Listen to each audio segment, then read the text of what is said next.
No vídeo de hoje eu vou tratar da Aeris, e ela é uma empresa com operação muito específica. Ela produz e comercializa pás de geradores eólicos. E basicamente a pá é essa estrutura pontiaguda, que em cada gerador tem 3 pás, e é isso que ela produz, as pás.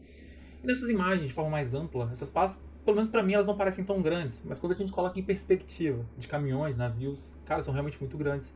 São pás de 50, 70 metros, que às vezes é o dobro do tamanho do caminhão, metade do tamanho do navio. E essa logística tem que ser feita, tem que sair da indústria para ir para o centro de produção de energia.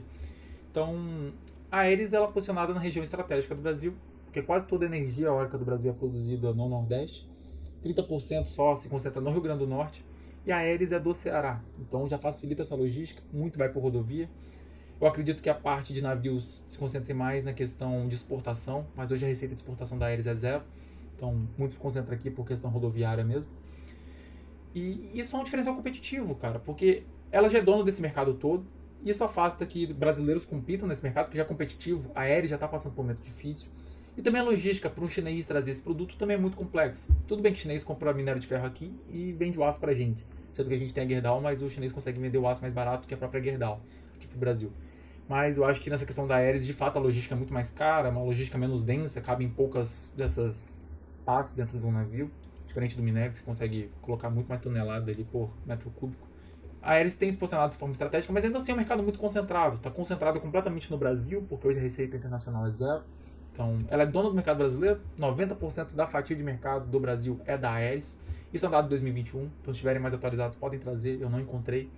Mas mesmo que o market share seja um pouco menor, ainda assim seria muito elevado. Essas coisas demoram a ter uma quebra muito grande. A receita da Aeris está bastante estagnada, ela é uma empresa que perdeu margem nesses últimos anos. Então, é uma empresa que nesses momentos, que a gente vê como agora, da taxa Selic muito elevada, isso desincentiva novos investimentos, ainda mais o investimento com retorno de longo prazo, que é, por exemplo, a produção de energia eólica. Aquelas torres vão ficar lá por 50 anos produzindo energia, mas é um grande investimento inicial que será feito para um retorno muito longo. Então, esse momento de taxa de juros elevados vai desincentivar esse tipo de investimento. E eu peguei o relatório aqui, primeiramente, do terceiro trimestre de 23, e a empresa faz muitas lamentações. Eu vou ler um pouco para vocês. Vou começar aqui pelo fim e pela conclusão que eles têm nessa fala. Basicamente, eles antecipam que o número de instalações de parques eólicos no Brasil tende a diminuir nos anos de 2024 e 2025, o que resultará em uma redução da demanda por pás produzidos pela Aeris. Então, a empresa já está lamentando do futuro, e eu também venho te dizer que no passado também não foi muito bom. Os últimos 2 anos foi de muito prejuízo para a companhia. Ela queimou muito patrimônio com prejuízo. E ainda assim a perspectiva de curto e médio prazo ainda assim tende a ser ruim, segundo a própria empresa diz. Então não tem o que se discutir. Pelo menos eu não vejo o que brigar com a própria fala da companhia nesse caso.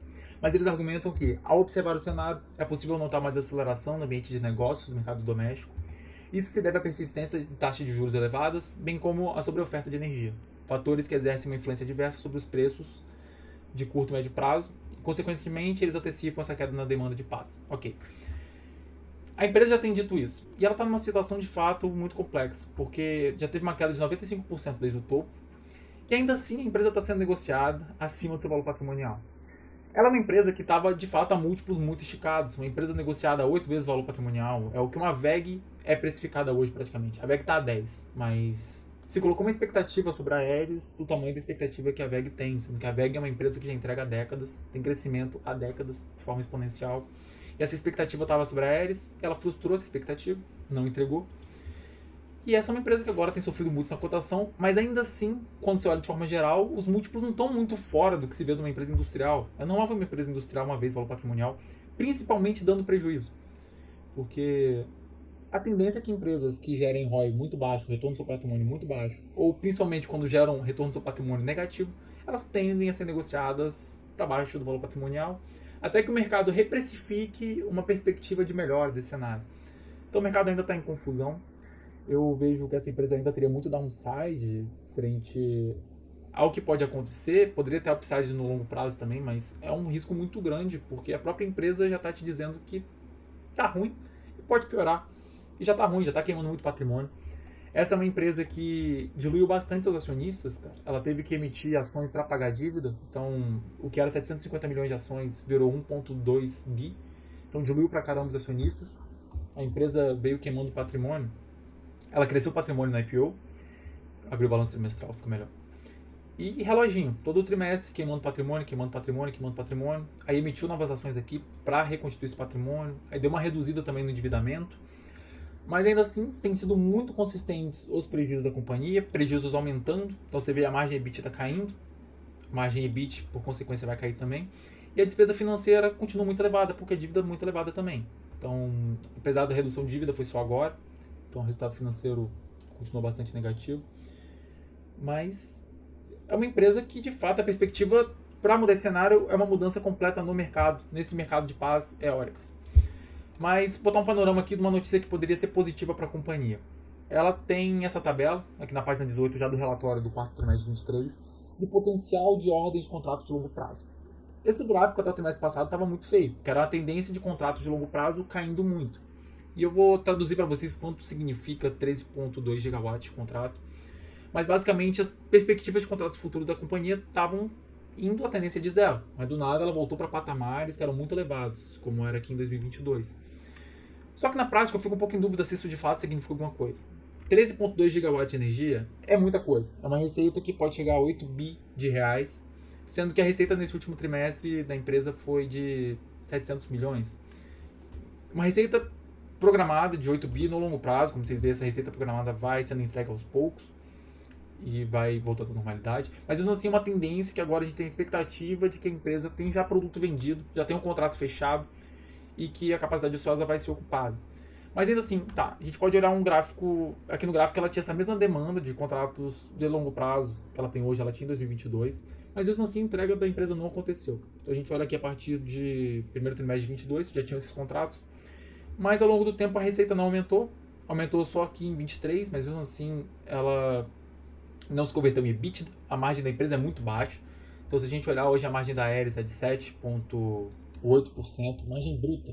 Então ela dá quase prejuízo já na operação bruta. Então sobra muito pouco e o prejuízo líquido é muito grande para a companhia. Ela é uma empresa que de fato joga tudo muito apertado.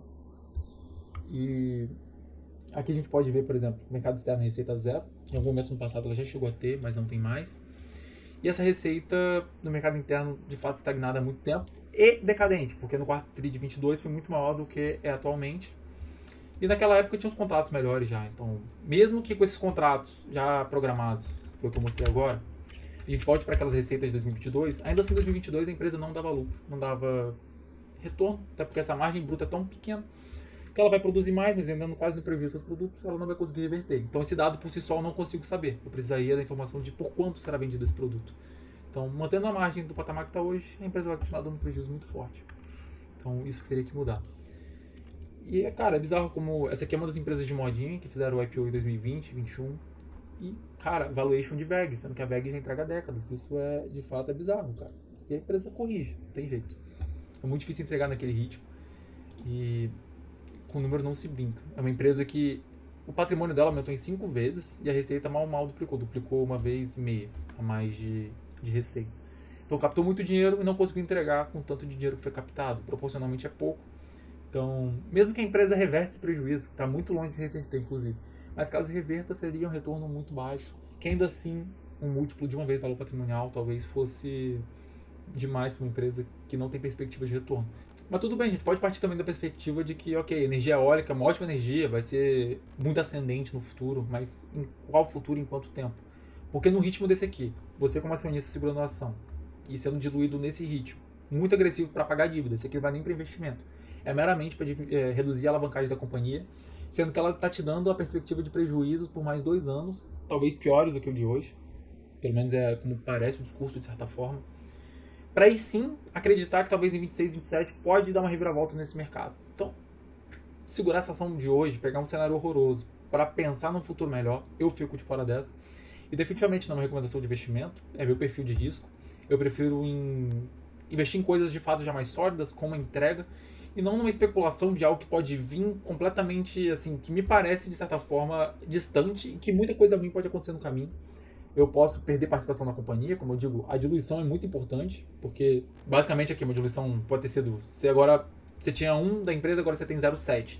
Tomou 30% a menos que você tinha antes, foi diluído pra caramba. Isso aqui é irreversível. Você perdeu, já foi para prejuízo, e agora a parte que você era dono, outra pessoa é dona, porque se você não entrou no follow-on, você foi diluído, você deixou de ser dono daquela parte. Então é isso. Só tomar cuidado com os riscos, no sentido dessa distância de quando essa empresa pode dar retorno, porque até lá pode ser tarde demais. Dependendo do tamanho da dívida, pode se tornar irreversível. A Aeres é uma empresa que compra seus produtos em dólar e vende em reais com base numa melhora da economia brasileira que demande mais energia. Então, tem vários tipos de risco que puxam nessa companhia. E é isso. Vou terminar por aqui. Fui.